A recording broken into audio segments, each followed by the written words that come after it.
Hello friends, कैसे हैं आप लोग। उम्मीद करता हूं आप लोग अच्छे होंगे और मैं भी बहुत अच्छा हूं। तो कंटिन्यू करें अपने लॉ के लेक्चर को और हम आ गए हैं chapter number 7। Test your knowledge के क्वेश्चंस हैं पेज नंबर 99 और question number 3। MH Mechanics Company Limited served a notice of general meeting upon its shareholder। MH Mechanics Company Limited ने नोटिस दिया है जनरल मीटिंग बुलाने के लिए, तो जनरल मीटिंग के लिए अपने शेयर होल्डर को। The notice stated that the issue of sweat equity shares would be considered at such meeting. Notice में उन्होंने लिख दिया है कि हम स्वेट इक्विटी शेयर्स देने जा रहे हैं, इस मीटिंग में हम इस पे डिस्कस करेंगे। स्वेट इक्विटी शेयर्स कंपनी के एम्प्लॉय को दिया जाता है कि भाई तुमने खून पसीना बहाया है कंपनी के लिए, तो तुम्हें हम शेयर दे देंगे। ये जनरली कम प्राइस पे दिया जाता है, ठीक है, मार्केट के कंपैरिजन में। Mr. A shareholder of the MH Mechanics Company Limited, complains that the issue of sweat equity shares was not specified fully in the notice। अब मिस्टर ए एक शेयर होल्डर है, वो कहते हैं कि भाई जो नोटिस में ना स्वेट इक्विटी शेयर्स के बारे में और ज़्यादा जानकारी नहीं है, फुली जानकारी नहीं है। Is the notice issued by MH Mechanics Company Limited regarding issue of sweat equity shares valid according to the provision of Companies Act 2013? अब बताइए जो कंपनीज एक्ट के हिसाब से क्या ये वैलिड है जो नोटिस इशू किया है। इसका जवाब आपको लिखना है, तो प्रॉपर तरीके से पहले प्रोविजन लिखना होगा। Now under section 102 of the companies act, in the case of any meeting other than an annual general meeting, all business transaction thereat shall be deemed to be the special business. अगर हम सिर्फ annual general meeting को छोड़ के जितनी भी business transaction हम discuss करने जा रहे हैं मीटिंग में या फिर उस नोटिस में, वो सारे के सारे स्पेशल बिजनेस माने जाते हैं other than annual general meeting के अलावा। Now further under section 108 1021 a statement setting out the following material facts concerning each item of special business to be transacted at general meeting shall be annexed to the notice calling such meeting। जो भी material fact है जिसे special business कह सकते हैं general meeting के लिए, उसकी अनेक्सर्स होनी चाहिए नोटिस के साथ में। नाउ पहला, अब किस जनरल मीटिंग के केस में किस किस ट्रांजेक्शन को स्पेशल बिजनेस बोलेंगे वो उन्होंने बताया। The nature of concern on interest, financial or otherwise if any in respect of each items of every director manager if any or other key manager person relative of such person. मतलब कोई भी बात अगर ऐसी हो रही है financially related है जिसमें डायरेक्टर्स इन्वॉल्व हैं, मैनेजर्स इन्वॉल्व हैं, की मैनेजर पर्सनल इन्वॉल्व हैं, उनके रिलेटिव्स इन्वॉल्व हैं, तो वो नोटिस में annexures में उसकी डिटेलिंग होनी चाहिए। B. Any other information fact that may enable members to understand the meaning, scope and implications of the item of the business and to take decision thereof। और अगर कोई और जानकारी या कोई तथ्य है, कोई फैक्ट है जो कि मेंबर को समझना बहुत जरूरी है ताकि उसका मतलब, उसका स्कोप, उसकी क्या इम्प्लीकेशंस होने वाली है बिजनेस पे, वो अगर जानना है तो वो भी जानकारी नोटिस के अनेक्सेस में होनी चाहिए। Thus the objection of the member is valid। तो इसलिए जो एक मेंबर ऑब्जेक्शन कर रहा है वो वैलिड है, since the complete details about the issue of sweat equity were required to be sent with the notice of the meetings. Complete detail होनी चाहिए थी स्वेट इक्विटी शेयर्स इशू करने जा रहे हैं, जो कि इस मीटिंग उस नोटिस के साथ है नहीं, इसीलिए जो वो ऑब्जेक्शन कर रहा है वो बिल्कुल सही कह रहा है। The notice is therefore can not be said to be valid one when provision of section 102 the companies act are considered. तो हम बता सकते हैं कंपनीज एक्ट के अकॉर्डिंग ये जो नोटिस है वो वैलिड नहीं है। Now question number 4।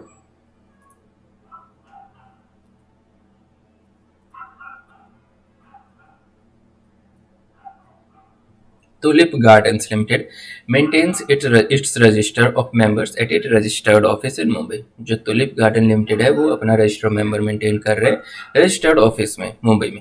Now a group of members residing in Kolkata wants to keep the register of members at Kolkata. कुछ मेंबर्स जो हैं वो कोलकाता में रहते हैं, वो कहते हैं कि रजिस्टर ऑफ मेंबर हम कोलकाता में रखना चाहते हैं। नाउ पहला case, keeping in view of the provision of the companies act 2013 explain whether Tulip Gardens Limited can keep the register and return at Kolkata. अब बताइए प्रोविजन कंपनीज एक्ट के अकॉर्डिंग क्या तुलिप गार्डन्स लिमिटेड अपने registers और returns को कोलकाता में रख सकते हैं। Now second, whether mister Rich a director holding only 400 shares of worth ₹4000 has the right to inspect the register of members. क्या एक ऐसा मिस्टर रिच बंदा है जिसने 400 ही शेयर्स ले रखे हैं जिसकी टोटल वैल्यू 4000 बनती है, क्या उसके पास राइट है रजिस्टर ऑफ मेंबर इंस्पेक्ट करने का? तो दो अलग अलग सवाल हैं, दोनों के जवाब आपको इसमें देने हैं। नाउ पहला, maintenance of the register of members, जो रजिस्टर ऑफ मेंबर्स बनाया जाता है, रखा जाता है as per section 94 companies act 2013 के according the register requires to be kept and maintained by a company under section 88 and copies of the annual return file under section 92 shall be kept at the registered office of the company. Company act तो ये कहती है कि भाई जो भी register of member है, जो एनुअल रिटर्न्स फाइल हुआ है, वो सारे के सारे जो है वो रजिस्टर्ड ऑफिस में ही रखने चाहिए, ना होने चाहिए, provided that such registers or copies of return may also be kept at any other place. लेकिन कुछ जो रजिस्टर है या उसकी कॉपीज है वो कहीं और भी रखे जा सकते हैं, which more than 1/10 of the total number of members entered in the register of members reside. तो लेकिन ये है कि 1/10 से ज्यादा मतलब 10% से ज्यादा मेंबर उस इलाके में या उस लोकेशन पे रहने चाहिए ना, if approved by special resolution, और उसके बाद स्पेशल रेजोल्यूशन के थ्रू परमिशन भी चाहिए, अप्रूवल भी चाहिए at a general meeting.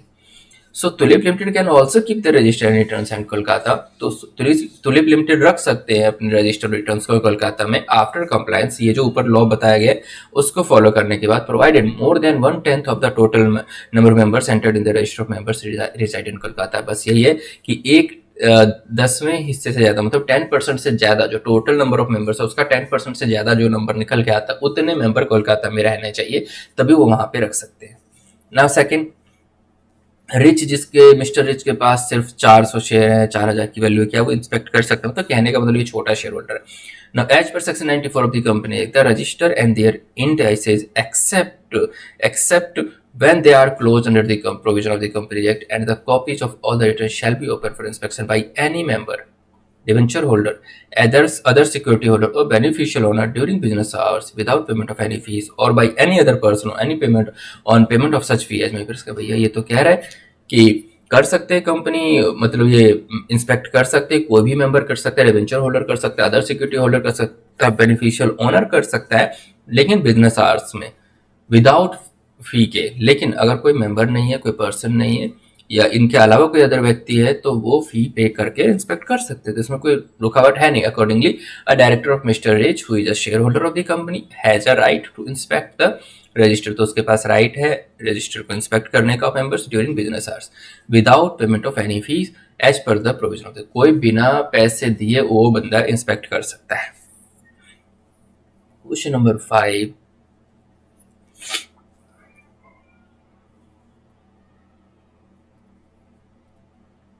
Examine the validity of the following situation with reference to the relevant provisions of the Companies Act. अब बताइए Companies Act के हिसाब से क्या ये relevant है? The Board of Directors of Shreya Transporters and Logistics Limited called an extraordinary general meeting upon the requisition of members. Members के request पे, members के requisition पे एक एक्स्ट्रा ऑर्डिनरी जनरल मीटिंग बुलाई जा रही है, बोर्ड ऑफ डायरेक्टर्स ने डिसाइड किया. Now however the meeting was adjourned on the ground that quorum was not present. लेकिन मीटिंग जो है एडजर्न हो गई, मतलब किसी और अगले दिन पे चलेगी. क्यों? क्योंकि एक मीटिंग में जितने मिनिमम नंबर का होना जरूरी है, जितने मेंबर का होना जरूरी है, जिसे कोरम कहते हैं कि भैया इतने मेंबर तो प्रेजेंट होने ही चाहिए तभी मीटिंग हो सकती है. तो अभी कह रहे कोरम प्रेजेंट ही नहीं था, मतलब उतने नंबर ऑफ मेंबर प्रेजेंट ही नहीं थे. अब बताइए क्या मीटिंग एडजर्न कर सकते हैं? एक्स्ट्राऑर्डिनरी जनरल मीटिंग अगर ऐसी होगी और अगर कोरम नहीं आता है तो, क्योंकि मेंबर के बुलाने पे ही तो ये हुआ था और मेंबर ही नहीं आए. Now according to section 100 of the Companies Act 2013, तो according to Companies Act 2013, the board of director must convene a general meeting upon requisition made by the stipulated minimum number of members. अगर कुछ minimum number of members अगर इतनी request करते हैं तो general meeting बुला सकते हैं. Now, as per section 103 of the company, if the quorum is not present within half an hour from the appointed time for holding a meeting of the company, the meeting if called on the requisition member shall stand cancelled. लेकिन जब member के कहने पे ही अगर बुलाया जा रहा है और कोरम नहीं प्रेजेंट हुआ, मेंबर ही नहीं आए, तो जो अपॉइंटेड टाइम था और आधे घंटे के अंदर अंदर अगर नहीं आते हैं तो ऐसी मीटिंग को कैंसिल कर दिया जाएगा, एडजर्न नहीं होगा. Therefore the meeting stand cancel. तो मीटिंग क्या हो जाएगी? कैंसिल हो जाएगी. And the stand taken by the board of director to adjourn it is not proper and valid. और यहाँ जो बोर्ड ऑफ डायरेक्टर ने एडजर्न कर दी है मीटिंग को, प्रॉपर नहीं है, वो वैलिड नहीं है. भाई मेंबर के बुलाने पे ही आपने मीटिंग कन्वे किया और मेंबर ही नहीं आए, तो ऐसे केस में मीटिंग कैंसिल होगा, ना कि एडजर्नमेंट होगी. चलते हैं क्वेश्चन नंबर 6 की तरफ. और क्वेश्चन नंबर 6 है Zorab garments limited served a notice of general meeting upon its members. उन्होंने जनरल मीटिंग के लिए नोटिस दिया अपने मेंबर्स को। The notice stated that a resolution to increase the share capital of the company would be considered at such meeting. Notice में उन्होंने पूरा resolution बता दिया कि हम इस मीटिंग में डिस्कस करेंगे, हम अपने शेयर कैपिटल को बढ़ाने की बात कर रहे हैं। Now Roshni share holder of the company that the amount of the proposed increase was not specified in the note. अब एक शेयर होल्डर कहते हैं कि भाई जो जितने से बढ़ाने की बात हो रही थी वो तो नोटिस में लिखा ही नहीं है, तो ये नोटिस वैलिड है ही नहीं। तो आप बताइए क्या ये वैलिड है? क्या आपके हिसाब से उसने सारी इन्फॉर्मेशन दे दी है या एनेक्सर्स दे दिए है? तो अभी इसके ऊपर हमने क्वेश्चन भी देखा था कि पहले भी देखा कि भाई वो चीज़ें बतानी पड़ेगी कि अगर किसी भी डायरेक्टर का फाइनेंशियली कोई इन्वॉल्व है, कोई डायरेक्टर, कोई मैनेजर या कोई उसके रिलेटिव या की मैनेजर पर्सन, तो आपको नोटिस के साथ एनेक्सर्स में बताना पड़ेगा। सेकंड, अगर कोई ऐसा इन्फॉर्मेशन और फैक्ट जो कि मेंबर्स को समझने के लिए मीनिंग, स्कोप और इम्प्लीकेशंस, मतलब पता करने के लिए कि इस डिसीजन का इफेक्ट क्या होगा कंपनी, उसके बारे में अगर जानकारी कम है तो उस कैंसिल मतलब उस नोटिस को इनवैलिड किया जा सकता है। तो इस केस में वही सारे पूरे लॉ लिख देना है और लास्ट में लिख रहा है 10 the objection of share holder is valid, क्योंकि शेयर होल्डर ने जो ऑब्जेक्शन दिया वैलिड है, क्योंकि बताया तो नहीं कितने से बढ़ रहा है, तो क्लियर इन्फॉर्मेशन है ही नहीं। Since the detail of the item to be considered the general meeting are not fully माना जाएगा कि उसने सारी डिस्क्लोजर नहीं दी है। The information about the amount is a material fact, जो इन्फॉर्मेशन दी है अमाउंट के बारे में और जो अमाउंट चाहिए इन्फॉर्मेशन, वो तो बहुत बड़ी बात है भाई, कितने से बढ़ा रहे हैं, यही तो सबसे बड़ा क्वेश्चन है। With reference to the propose increase of share capital, तो वो तो होना चाहिए, वो तो मटेरियल बात है। The notice is therefore not a valid, इसलिए ये नोटिस वैलिड नहीं है। Considering the provision of section 102 of the company act, तो कंपनी 2013 के हिसाब से ये नोटिस वैलिड नहीं है, क्योंकि इन्होंने इन्फॉर्मेशन स्पेसिफाई नहीं किया है कि कितने अमाउंट से तुम बढ़ाने की बात कर रहे हो। चलते हैं question number 7। Now question number 7. Examine the validity of the following decisions of the board of directors with reference to the provision of the Companies Act. Companies Act 2013 के हिसाब से जो डायरेक्टर ने कुछ डिसीजंस लिए हैं उसके बारे में आप बताइए। Now पहला, in an annual general meeting of a company having share capital 80 members present in person or by proxy holding more than 1/10 of the total voting power, मतलब 80 मेंबर तो खुद प्रेजेंट हुए जनरल मीटिंग में और proxy आए। Proxy कौन होते हैं? जो कि किसी और के बिहाफ पे आ जाते हैं। जैसे मुझे किसी मीटिंग में जाना था लेकिन मेरी जगह कोई और चला गया तो मेरा प्रॉक्सी कहलाएगा। अब प्रॉक्सी जो है वो 1/10 से ज़्यादा आए हैं। अगर टोटल वोटिंग पावर अगर 100 है तो प्रॉक्सी आ गए 10 से ज़्यादा डिमांडेड फॉर पोल। और अब वो पोल की डिमांड मतलब जो कोई रिजोल्यूशन डिस्कस कर रहा होगा उसके लिए वोटिंग की होगी तो उसकी डिमांड कर रहे हैं। Now the chairman of the meeting rejected the request on the ground that the only, अब जो प्रॉक्सी आया है वो कह रहे हैं कि भैया इस रिजोल्यूशन में जो डिस्कशन चल रही है उसके लिए ना हाथ रेज करवाओ, मतलब पोल करवाओ कि कौन इसके फेवर में कौन इसके। अब चेयरमैन कह रहे हैं नहीं, तुम नहीं करवा सकते हो क्योंकि सिर्फ मेंबर्स ही ऐसा कर सकते हैं। Now the chairman of the meeting rejected the request on ground that the only the members present a person can demand for, मतलब कि प्रॉक्सी हो ना, तो प्रॉक्सी हो के तुम डिमांड नहीं कर सकते कि भाई इसके लिए पोल करा दो, है ना, सिर्फ मेंबर करा सकते। पहला क्वेश्चन ये है, क्या प्रॉक्सी करवा सकते हैं नहीं करवा सकते। Now second, in an annual general meeting during the process of poll the members who earlier demanded for poll want to withdraw it. अब जनरल मीटिंग में जो पोल का जो प्रोसेस हुआ तो जो मेंबर पहले डिमांड कर रहे थे कि पोल करवाओ वो विड्रॉ हो गए। The chairman of the meeting rejected, अब जो मीटिंग का जो चेयरमैन उन्होंने rejected the request on the ground that once poll started it can not be withdrawn. अब वो कह रहे नहीं भैया विड्रॉ नहीं कर सकते, एक बार मीटिंग मतलब वो शुरू हो गया, पोल शुरू हो गया तो आप बाद में रिजेक्ट नहीं कर सकते, विड्रॉ नहीं कर सकते कि मैं पोल में हिस्सा नहीं ले रहा हूँ। अब दो चीज़ें हैं, अब दोनों का जवाब हमें देना है। तो प्रॉपर पहले लॉ लिखेंगे, फिर लॉ के बारे में, लॉ की एक्सप्लेनेशन के बाद उसका जवाब दे देंगे। तो देखो सेक्शन क्वेश्चन नंबर 7 का आंसर है सेक्शन 109 ऑफ द कंपनी जो provide that demand of poll before or on the declaration of the result of the voting on any resolution on show of hands, मतलब वो हाथ दिखा के अपना पोल कराना चाहते हैं, इसकी डिमांड करना चाहते हैं। ठीक है, now before or on the declaration of the result of the voting on any resolution on show of hands, a poll may be ordered to be taken by the chairman of the meeting on his own motion। अब बिना result निकलने से पहले जो भी मतलब polling हो रही है वो चेयरमैन अपने हिसाब से करवा सकता है। And shall be order to be taken by him on a demand made in their way, और वो चेयरमैन दूसरों की डिमांड को भी फॉलो करके ये पोल करवा सकता है। अब किस किस केस में डिमांड अगर पोल की जाएगी तो चेयरमैन को करना पड़ेगा। Now A, in the case of a company having a share capital by the members present in person or by proxy, जब कोई कंपनी जिसमें शेयर कैपिटल है, मेंबर्स प्रेजेंट हैं या फिर प्रॉक्सी प्रेजेंट है, where allowed and having not less than 1/10 of total voting power or holding shares on which an aggregate sum of not less than 50 lakh. मतलब जो डिमांड कर रहे हैं उनकी जो संख्या है वो 1/10 से कम नहीं होनी चाहिए और उनके शेयर कैपिटल की जो मतलब वैल्यू है वो 50 लाख से कम नहीं होनी चाहिए और such higher amount as may prescribed has been paid up, या उसका पेड अप कैपिटल 50 लाख से ज़्यादा होना चाहिए। अगर ये रिक्वेस्ट कर रहे हैं तो पोल कराना होगा।